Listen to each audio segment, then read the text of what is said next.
Muy buenos días a todas y todos ustedes. Gracias por estar aquí en este primer ciclo de conferencias sobre innovación educativa. Realmente para nosotros es un placer que nos estén acompañando. La Coordinación de Desarrollo Académico e Innovación Educativa de la UAM Coajimalpa les da las gracias por acompañarnos. Realmente nuestro propósito al implementar este ciclo de conferencias, pues es que estemos reflexionando, que reflexionemos sobre los retos, sobre los desafíos actuales que estamos teniendo en el proceso educativo. Que resignifiquemos realmente nuestra experiencia académica y lo más importante es que estemos accesibles a aprender, a desaprender y reaprender continuamente, que creo que es algo muy importante. Deseamos que este ciclo de conferencias, las cuales, pues a lo mejor ustedes no lo sabían, pero los vamos a ofrecer mensualmente, generen en cada uno de nosotros pues una valía importante que nos permita seguir la ruta de la profesionalización y nuestro crecimiento docente. Hoy iniciamos, como bien lo saben, con la conferencia Creación de escenarios de futuro para la educación, la cual va a impartir el maestro Óscar Rodríguez Delgado, quien tiene una larga trayectoria en el ámbito educativo y como algunos de ustedes leyeron, pues actualmente se desenvuelve como Program Manager en Microsoft, liderando uno de los programas para educación superior relacionada con la industria 4.0. Realmente el tiempo es corto, así que los voy a dejar con él para su exposición, para que al final nosotros tengamos algunos minutos para preguntas que podamos plantear. Estas se van a plantear por medio del chat a lo largo de la plática y el equipo de la coordinación lo que va a hacer va a estar conformándolas por bloques para que al final se las hagamos llegar a nuestros ponentes y a nuestro ponente y él nos pueda dar respuesta a la mayoría de estas. Si algunas quedan por el tiempo que no podamos responder, estábamos viendo la posibilidad de que el maestro Óscar nos pudiera en algún momento dado al final, pues dar algunas respuestas y se las haríamos llegar a los correos a los cuales ustedes se inscribieron.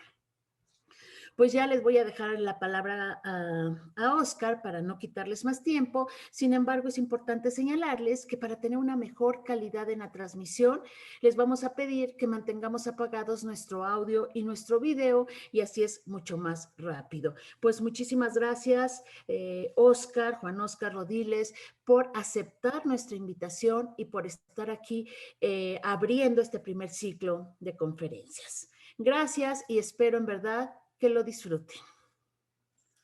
Muchísimas gracias, doctora Elizabeth. Para mí es un honor que me hayan invitado a este espacio de construcción y diálogo.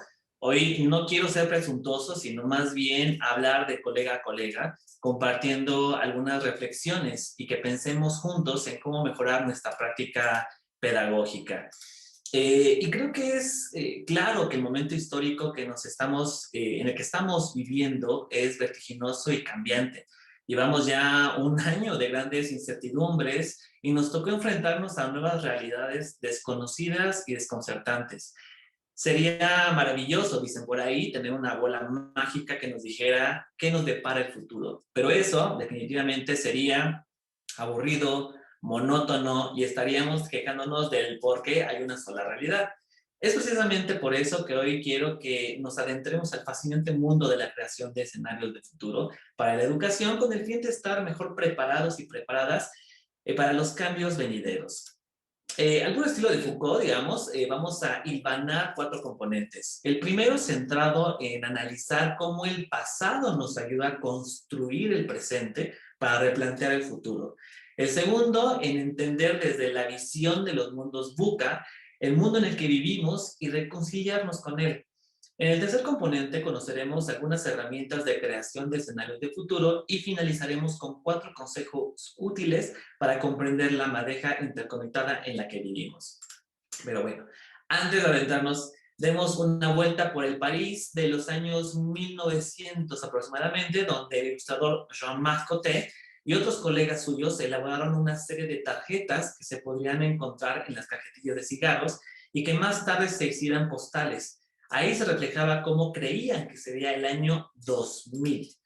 En la primera ilustración observamos a una persona manipulando una máquina dentro de una barbería. La máquina hace varias tareas al mismo tiempo, como peinar, rasurar a los clientes, etc. Podríamos decir que ya existen esos aparatos y que son las famosas rasuradoras que caben hasta en la bolsilla del bolsillo de un pantalón. Es impresionante ver la calidad y la creatividad con la que esos ilustradores crearon, diseñaron estas postales. Aquí hay otro ejemplo y tenemos el pulidor eléctrico, que se parece mucho al robot Haier de Shuai, el robot uno circular que probablemente ustedes han visto en varios videos o que probablemente tengan en sus casas. Este robot que barre y trapea. Y estas ilustraciones no solamente nos permiten darnos una idea de cómo se imaginaban el entorno, cómo se imaginaban las máquinas, sino también nos permite darnos una idea de cómo también estaban visualizando las relaciones de roles de las personas que ejecutaban una u otra tarea. Estas ilustraciones definitivamente nos darían para múltiples propuestas de análisis, pero bueno, eso no lo vamos a revisar hoy. Igual podemos hacer otra sesión de trabajo en donde analicemos cada una de estas tarjetas y que, bueno, finalmente nos permite tener una idea de cómo se lo imaginaban, cómo lo tenemos actualmente y cómo han evolucionado. Una orquesta bien entrenada, dice el pie de la postal, y no sé ustedes, pero a mí me suena a los aparatos que manejan los músicos para hacer percusiones. Si se dan cuenta, pueden observar que está el director de orquesta, pero en realidad tiene esta máquina frente a él y está moviendo las diferentes palancas y botones y está creando esta música. Y bueno, no nos vayamos tan lejos, ¿no? Las aplicaciones para celular o tabletas con las que podemos hacer nuestras propias melodías ya son una realidad. Entonces, esa perspectiva, esa idea que tenían en aquellos años, ahora la podemos ver reflejada en nosotros mismos, en los aparatos que tenemos. Y bueno, esta imagen, la más perturbadora de todas, la escuela, en donde hay una máquina a la que se le agregan contenidos, en este caso, libros. Y mediante una palanca se gira y se transmite esos contenidos. ¿A la cabeza de quiénes? Pues de los estudiantes, utilizando estos cascos que tienen en la parte superior. Y el tema aquí es que aún existen procesos educativos con esta misma perspectiva, sin evolucionar, como lo están haciendo otros sectores, como la medicina, el diseño, la arquitectura, entre otros. Y es por eso que vale la pena ocuparnos y pensar más allá del estudiante.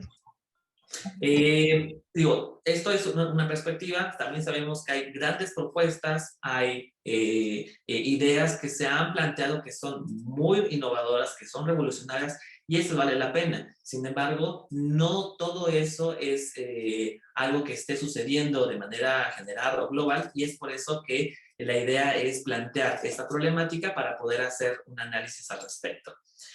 Esta frase que según Sócrates mencionó me parece tan llena de sabiduría porque a veces nos enfrascamos en derribar el pasado, lo viejo, sin detenernos a pensar que algo de lo viejo puede ser el pilar para replantear y encontrar lo nuevo. Y esto es algo que Kerry Ferguson ha trabajado por años, explorando la creatividad a través de las mezclas de la cultura pop, que probablemente se pensaban eran creaciones originales, y con originales me refiero a que pensaban que no tenían un antecedente previo. Sin embargo, estas creaciones eran un conjunto de componentes de otras expresiones culturales. El punto no es si mezclar es malo, sino cómo utilizamos los recursos que tenemos a la mano para diseñar nuevas y novedosas propuestas. Veamos el siguiente ejemplo. Tenemos 3 piezas musicales. Si ponemos atención en el beat, nos daremos cuenta de algo en lo que tal vez no habíamos reparado. Here's Wonder Mike, Hank, and Master G, the Sugar Hill Gang. Don't stop, rock it out, baby, rubber to the boogie, bang, bang, the boogie to the boogie beat. Now what you hear is not a talk.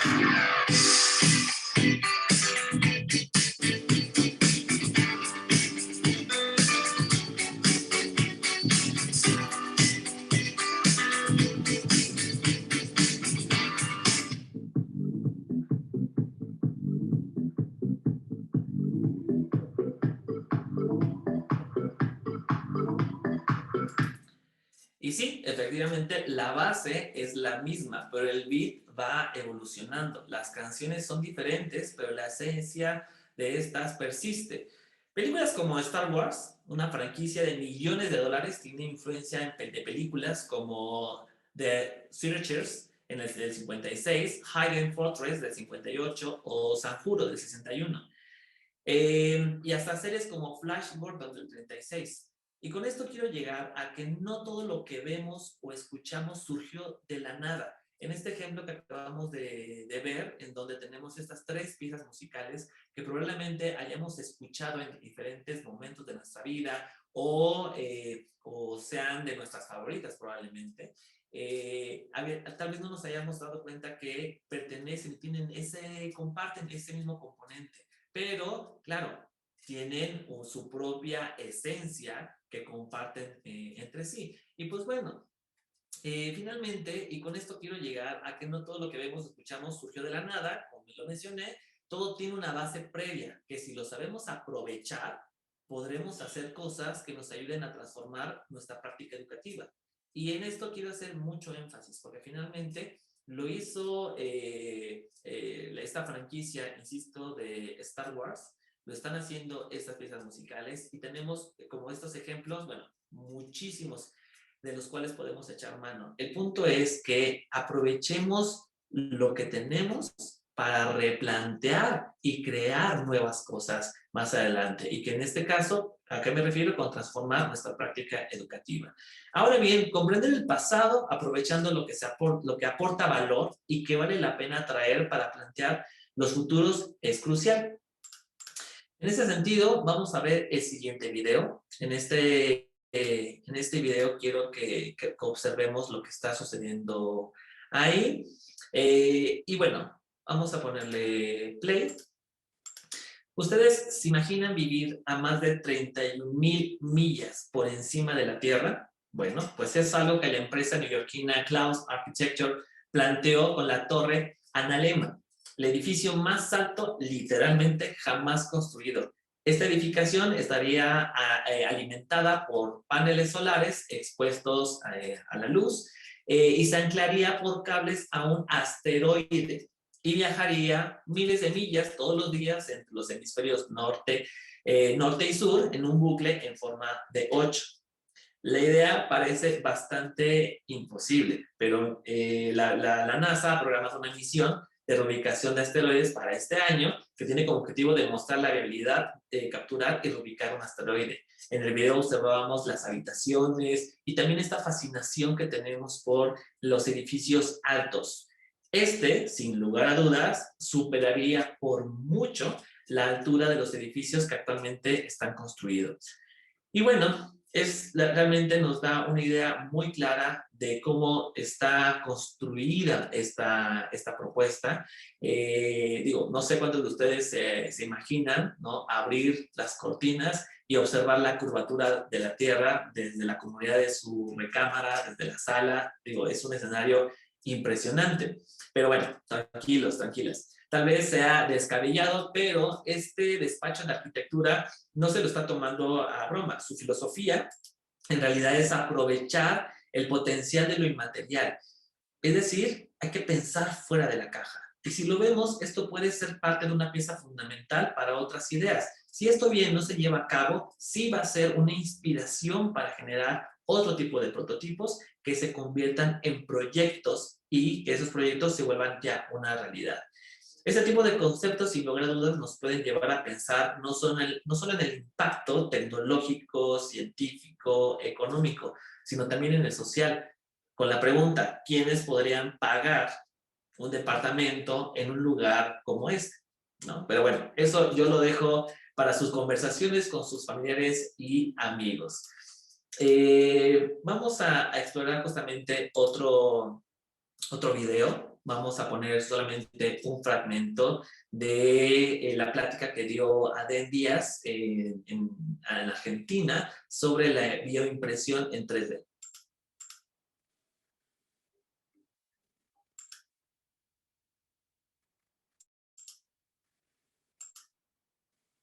Comer hamburguesas sin matar animales. Fabricar medicamentos específicos para cada paciente. Crear órganos para cada persona que lo necesita. Estas tres ideas que suenan de ciencia ficción tienen un punto en común: la tecnología de impresión 3D.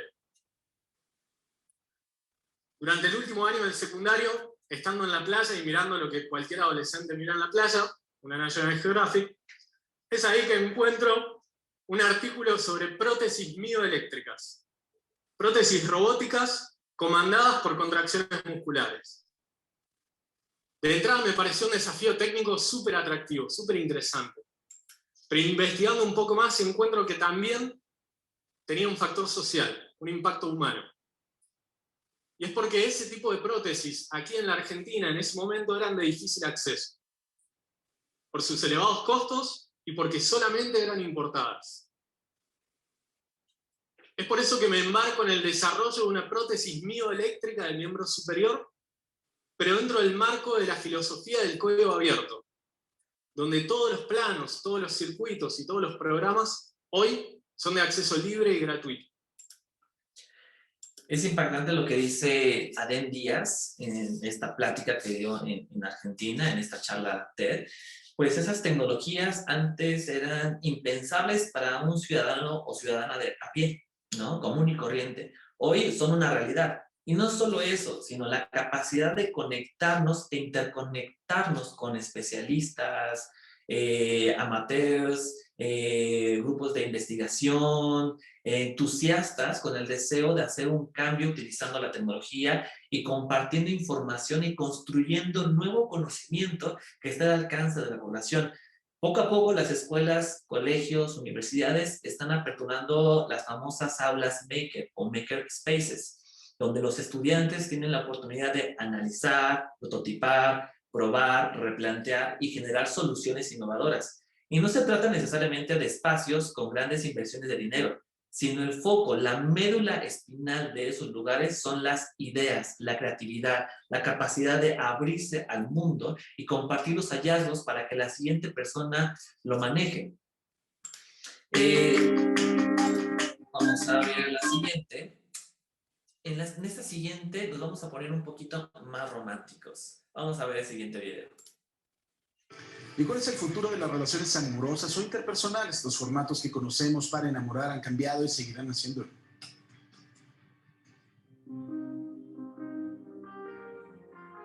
Las relaciones amorosas del futuro, dicen los expertos, tendrán sustento en la tecnología y la omnipresente Internet.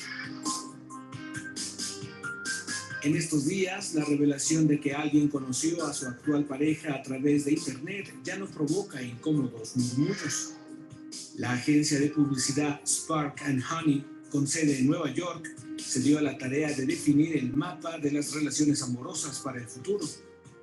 De acuerdo a la agencia, una de las modalidades para conseguir pareja será el matchmaking microbiano, es decir, una relación a partir de que nuestros genes hagan clic con los genes de tal o cual persona, y todo a partir de Internet.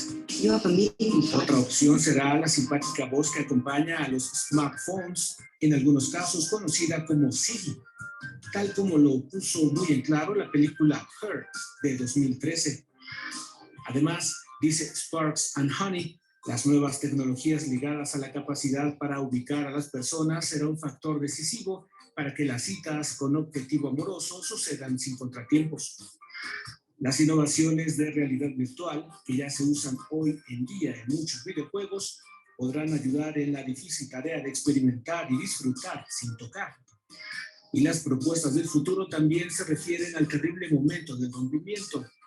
La globalización y la inmediatez dará paso a rompimientos casi instantáneos. 6 segundos y nada más. 6 segundos y nada más. A mí me tomó medio año pensar cómo plantear que ya no éramos el uno para el otro, pero bueno, con todo esto, en 6 segundos, o sea, se dan cuenta de cómo se está transformando. Pero bueno, finalmente... ¿Cuál es el futuro de las relaciones amorosas? Finalmente, es increíble y a la vez puede llegar a generar cierta ansiedad y preocupación por desconocer el futuro. Pero para evitar enloquecer, o por lo menos hacerlo con dignidad, tenemos los entornos o mundos VUCA, planteados por Warren Bennis y Von Nanus por ahí del 87, y que corresponden justamente al acrónimo que, bueno, aquí ya lo traemos traducido, que es volatilidad, incertidumbre, complejidad y ambigüedad. ¿En qué consiste cada uno? Bueno, en el caso de la volatilidad está relacionado con la rapidez, con la velocidad con la que cambia el mundo. En el tema de la incertidumbre, bueno, con las dificultades para anticiparnos a nuevos acontecimientos. La complejidad, por su lado, está relacionada con los factores críticos que impactan al tomar una decisión. Y en el caso de la ambigüedad, con la dificultad para interpretar los acontecimientos y su impacto. Ahora bien, ¿cómo enfrentamos cada uno de estos componentes? La volatilidad, por su lado, justamente que habla sobre la velocidad con la que cambia el mundo, lo podemos atender con una visión clara. ¿Y cómo tenemos esa visión clara? Bueno, apoyándonos de metodologías adaptables al cambio.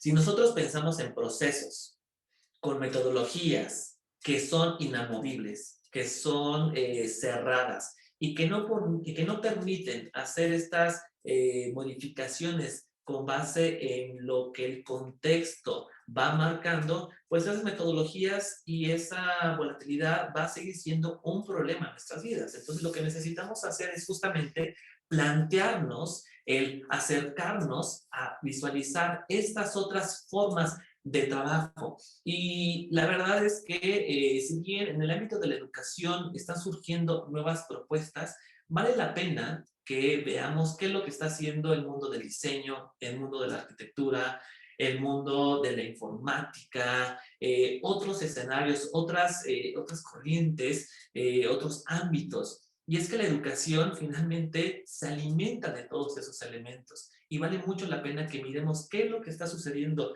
del otro lado para nosotros revisarlo, tomarlo y ver qué tan viable es ejecutarlo en nuestro propio proceso de trabajo. En el caso de la incertidumbre, bueno, lo podemos enfrentar comprendiendo el entorno, es decir, haciendo nuevas conexiones con experiencias disruptivas. Y es que a veces le tenemos mucho miedo a lo diferente, a lo justo, a lo disruptivo, a lo que se sale de lo cotidiano o de lo que nosotros habíamos estado visualizando durante mucho tiempo. El poder comprender al hacer estas conexiones las podemos hacer mediante la asistencia a encuentros virtuales como el que nos encontramos actualmente, podemos hacer relaciones con personas que tienen pensamientos que probablemente no sean iguales al nuestro y que vale la pena hacer estas negociaciones, estas conexiones con esas personas para también nosotros alimentarnos y empezar a transformar nuestro mindset, es decir, nuestra forma en la que venimos pensando que las cosas deben de ser. En el caso de la complejidad, bueno, pues echando mano de estrategias de escucha y observación para encontrar claridad dentro del caos.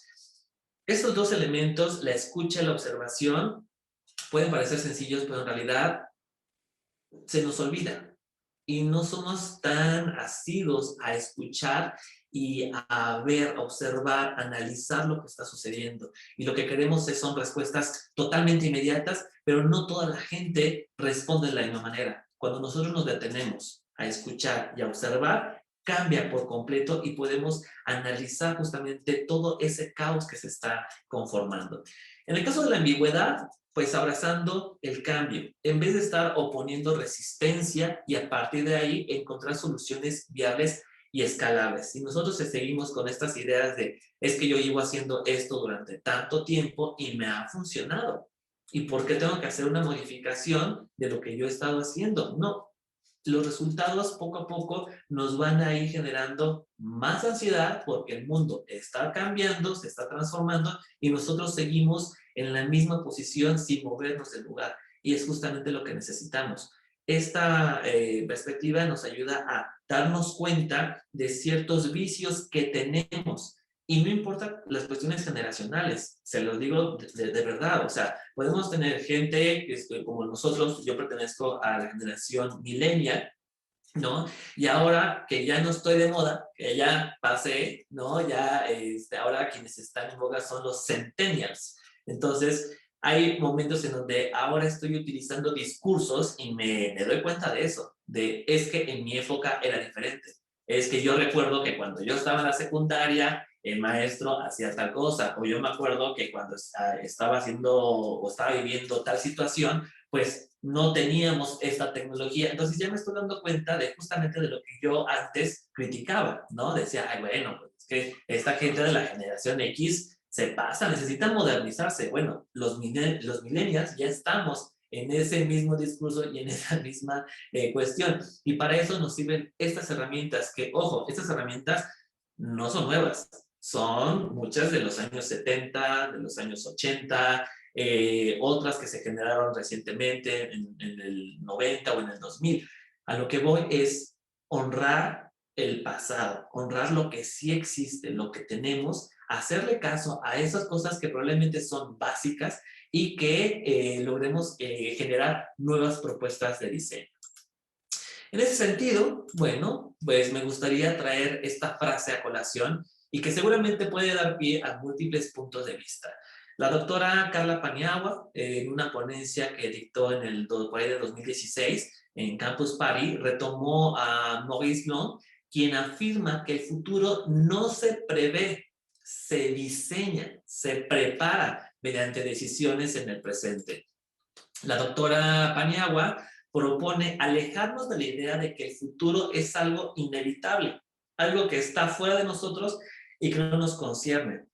Y es que, digo, hasta si nos vamos desde el punto de vista metafísico, hasta la lectura del tarot también te dice eso. O sea, tú construyes tu futuro porque tú también tienes un libre albedrío. Si tú sigues haciendo las cosas de la misma manera, pues esto es lo que va a suceder. Pero si tú haces modificaciones a tu manera de ver la vida, de la percepción que tienes, vas a poder hacer modificaciones y entonces ese destino, ese futuro, lo puedes transformar. Entonces, si el mundo místico nos está diciendo eso, ¿por qué en el mundo científico no lo podemos hacer en nuestro día a día? Por supuesto que también tienen implicaciones cada cosa que nosotros hacemos. Lo que hagamos hoy definitivamente tendrá implicaciones en el mañana y afectará a todas y todos. Otra idea que propone Paniagua es el de dejar también de pensar que mis decisiones solo me afectan o me benefician a mí, pues estamos interconectados de alguna u otra forma. Ese egoísmo que nos avasalla y que genera que el futuro se vuelva tan caótico o catastrófico como benéfico y evolutivo. Y para muestra, un botón. Estamos viviendo un momento muy complejo, en donde las medidas de seguridad, las medidas de sana distancia, no siempre se cumplen. Y vemos a gente que no toman las medidas porque o no está de acuerdo, o no cree, o considera que eso no va con su filosofía de vida. Y creen que por no hacer caso a eso, pues solamente les afecta a ellos. Y no, nos está dando una super lección que toda decisión que nosotros tomemos va a tener un impacto directamente en toda una población.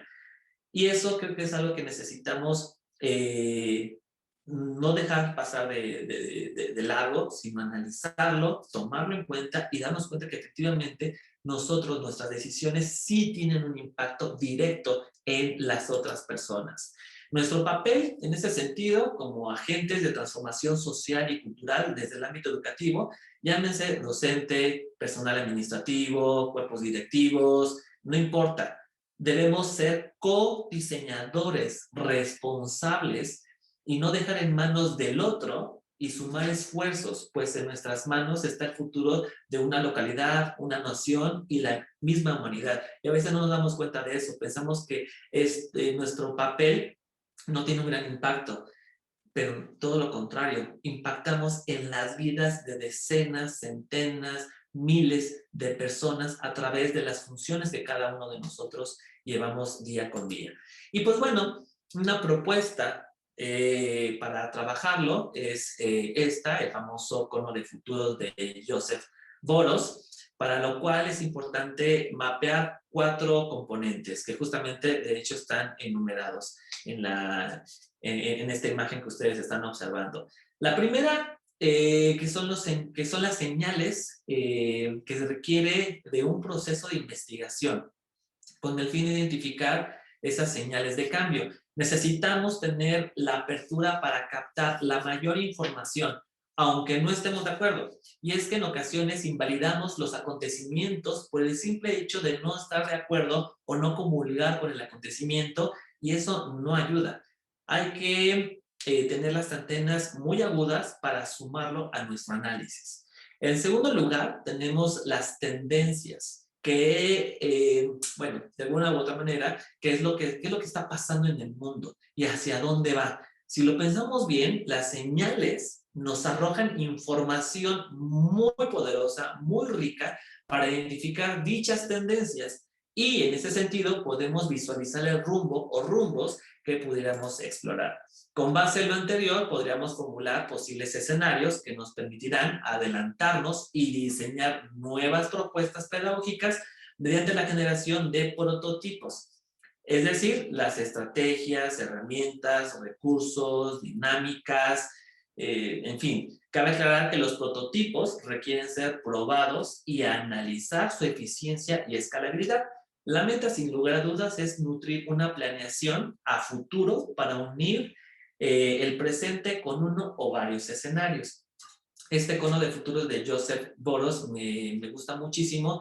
Sé que existen otras herramientas y otras propuestas que también son muy buenas y nos ayudan justamente a visualizar la manera en cómo podemos hacer esta generación de escenarios de futuro.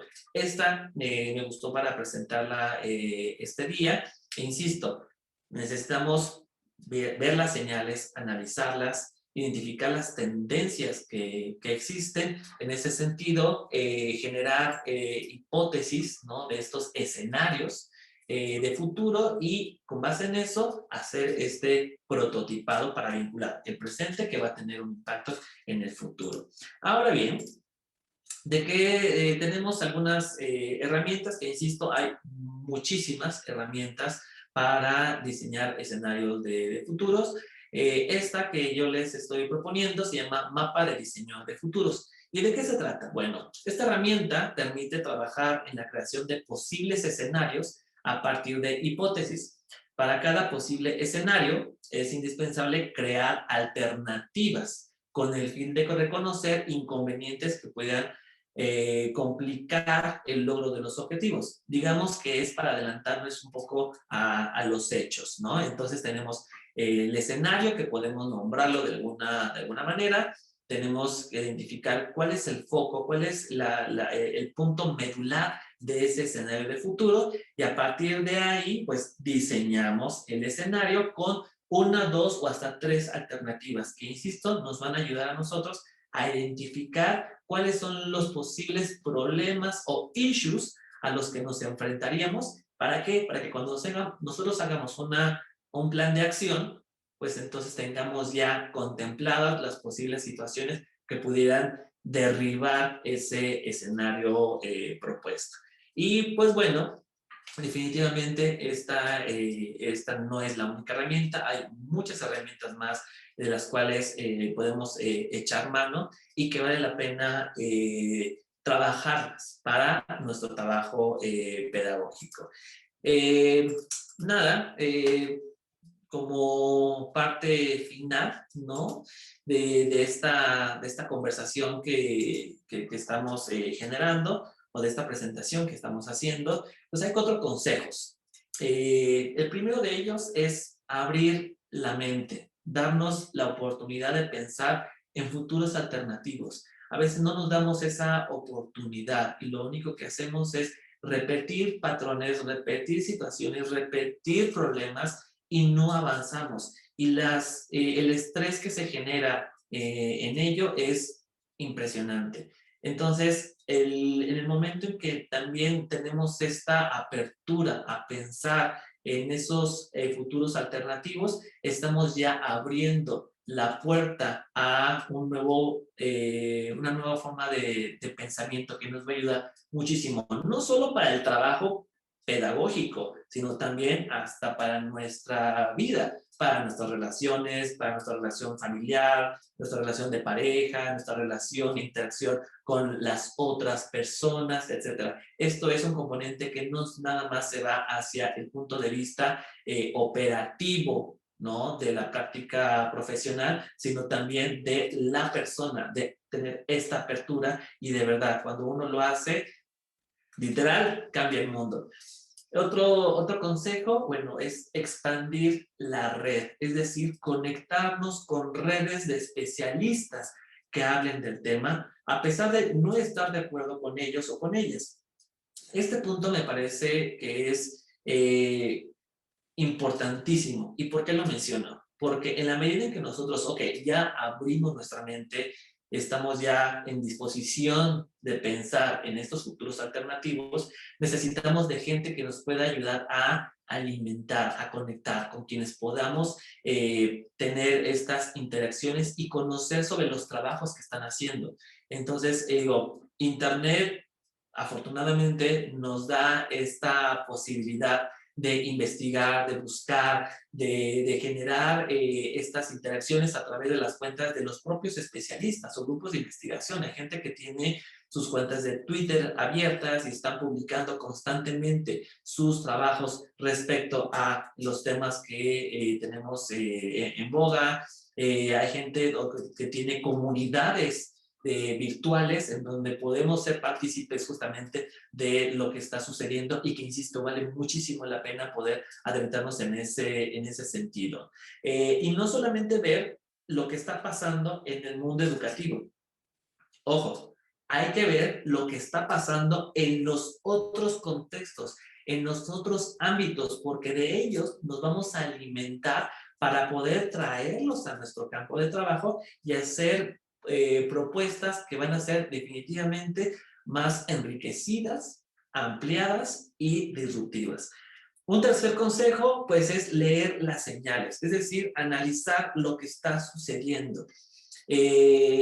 Realmente a veces nosotros tenemos una visión muy, muy corta y entonces, como dicen por ahí, vemos solamente el árbol en vez de ver el bosque completo. Lo que necesitamos es ver el bosque y todo lo que hay ahí, el ecosistema que se está generando en ese bosque. Si nosotros nos centramos solamente en el árbol, no vamos a ver el problema en sí, sino solamente vamos a estar enfocados en una consecuencia. Y por más que queramos generar transformaciones, no vamos a poder salir. ¿Por qué? Porque necesitamos ampliar el lente y a medida en que ampliamos ese lente, podemos ver el panorama completo y vamos a tener una comprensión mayor del fenómeno educativo o del fenómeno que estemos investigando. Y por último, bueno, el futuro se construye día a día.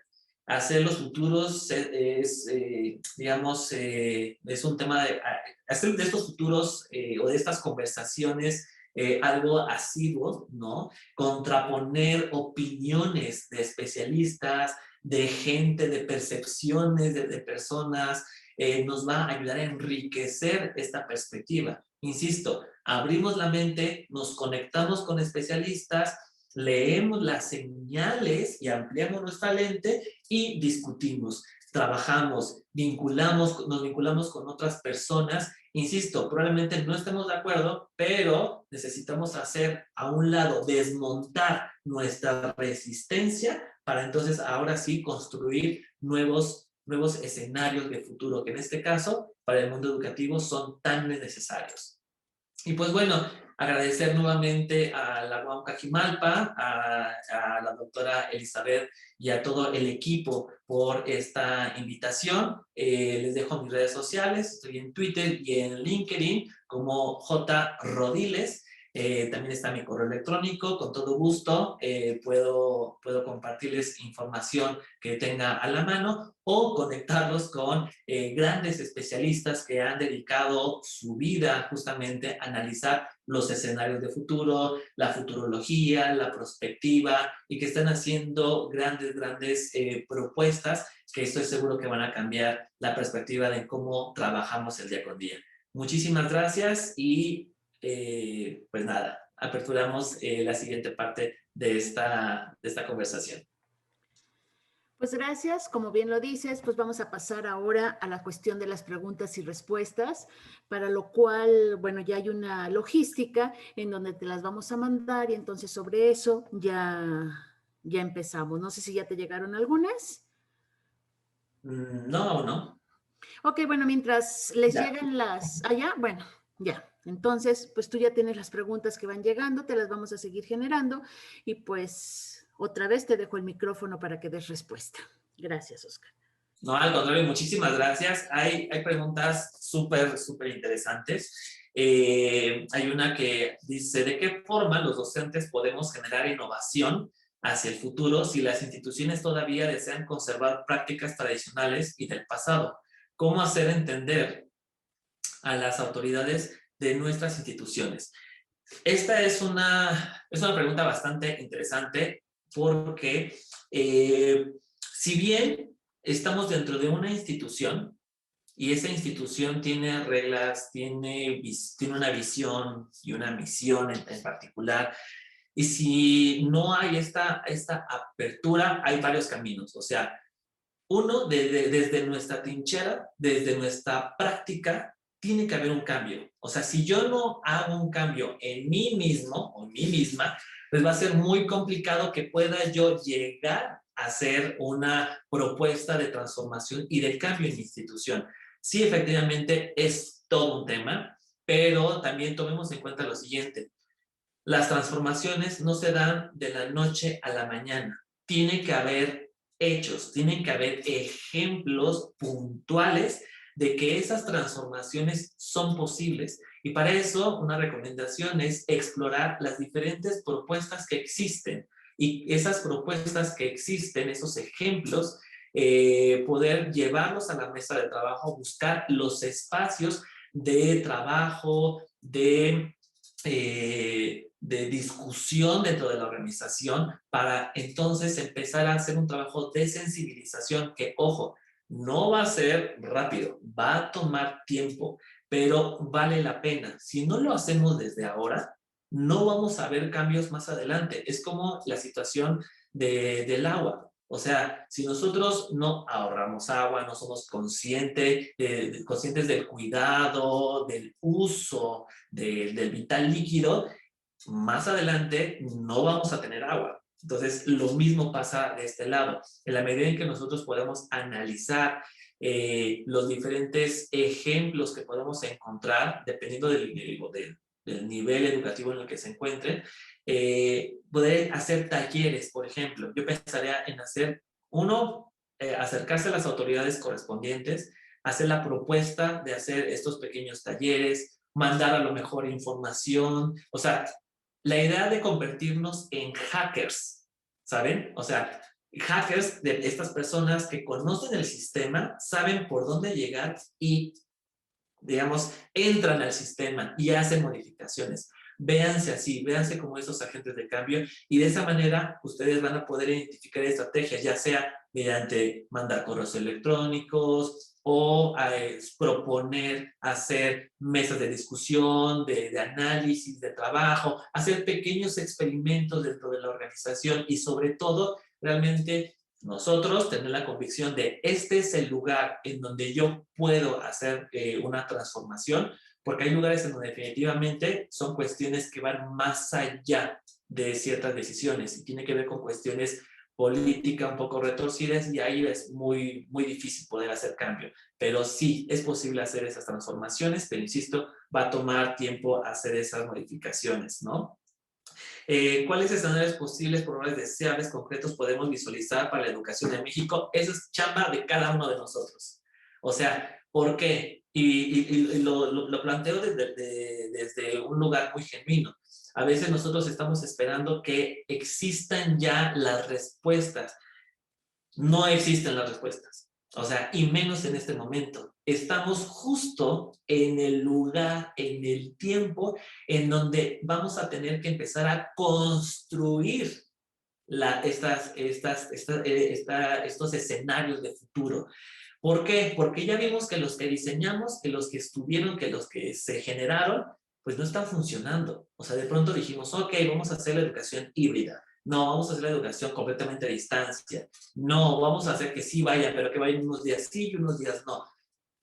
Se están probando todo esto. Entonces, dependiendo del contexto que está viviendo la institución, no solo la institución, sino ustedes en su día a día, en su trabajo pedagógico, hagan este análisis. Yo les invito a que ocupen estas herramientas, que lo trabajen y empiecen ustedes a hacer esas propuestas y no que venga alguien que les diga qué es lo que tienen que hacer, porque finalmente dentro del ámbito educativo en el que nos encontramos, nosotros como educadores ahora necesitamos tener un papel de acción, de transformación, de análisis, de replantear nuestras propuestas educativas. Porque yo puedo compartirles tendencias. Hay tendencias muy grandes en educación relacionadas con diseño de programas transmedia, toda la filosofía maker, toda la idea del trabajo colaborativo, del codiseño, que es diferente a la colaboración.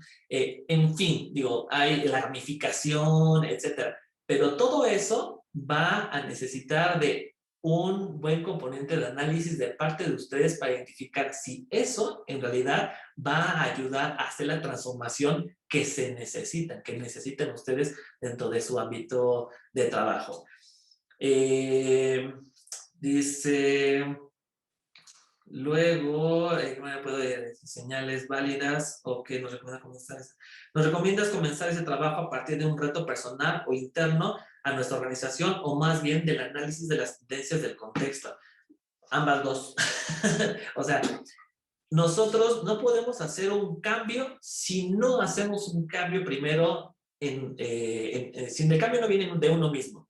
¿Por qué? Porque si no vamos a hacer una simulación de transformación y eso no queremos. Lo que queremos es que sea una transformación que realmente sea profunda, y para ello necesitamos iniciar el cambio y la transformación en nosotros mismos o en nosotras mismas. Entonces, con estas, las recomendaciones que les planteé tienen esa idea de que empecemos a vernos diferentes, que empecemos a tener una visión de que el futuro es posible transformarlo. Tal vez no se transforme como nosotros deseamos, pero sí se va a transformar, y se tiene que transformar a partir de las decisiones que nosotros tomemos día a día. Y en la medida que nosotros hacemos esta conexión de manera personal, vamos a tener más herramientas para entonces llegar con nosotros y socializar la importancia de transformar el mindset que ya está establecido per se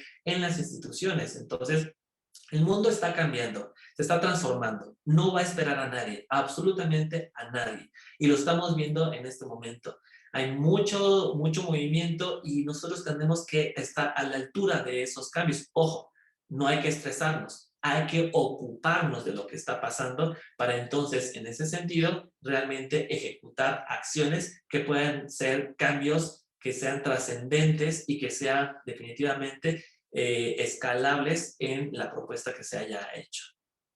Y bueno, o sea, hay varias preguntas. Voy a contestarlas porque me parece que tienen mucha riqueza y creo que vale muchísimo la pena el poder darles una respuesta. Voy a trabajar en ellas y voy a compartirla con el equipo de la UAM Coajimalpa para que les hagan llegar. Insisto, vienen desde un lugar de una experiencia que me parece que puede ayudar o favorecería de alguna u otra manera el que ustedes también puedan hacer su propia historia, su propia propuesta, y en ese sentido hacer una transformación de nuestra práctica educativa. Bueno, pues muchísimas gracias, doctora Elizabeth.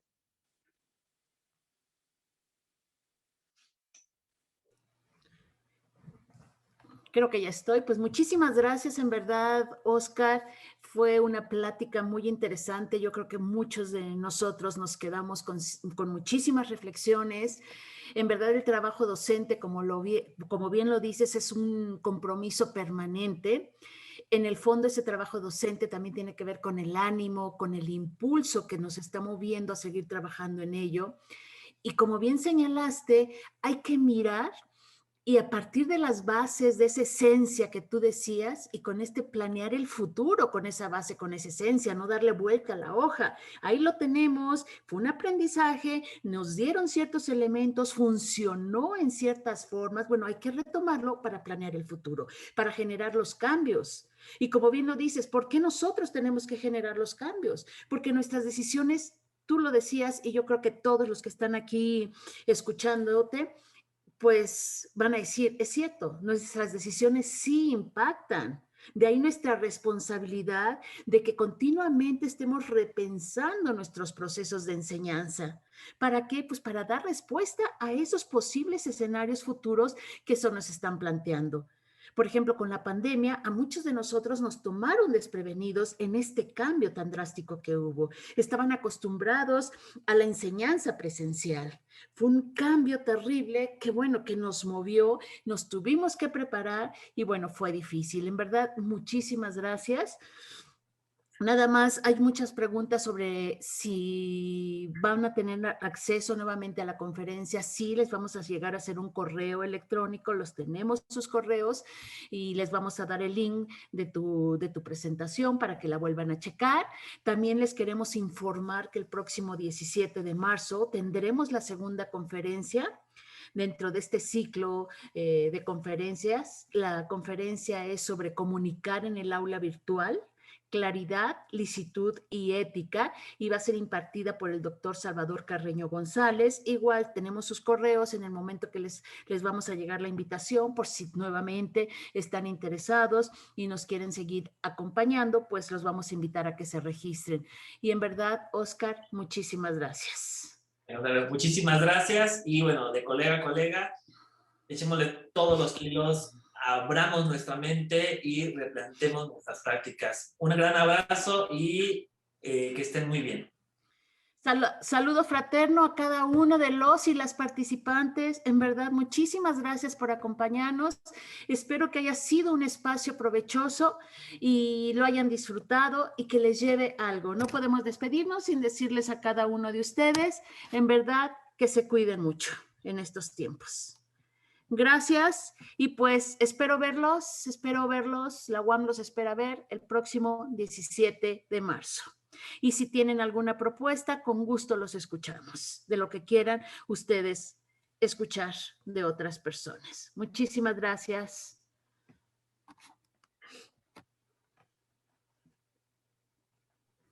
Hasta luego, muchas gracias. Hasta luego, gracias. Muchas gracias, hasta luego. Gracias a ustedes por su participación. Gracias. Muchísimas gracias por toda muy buena información. Gracias, es que bueno que les guste. Espero seguirlos viendo en el 17 de marzo.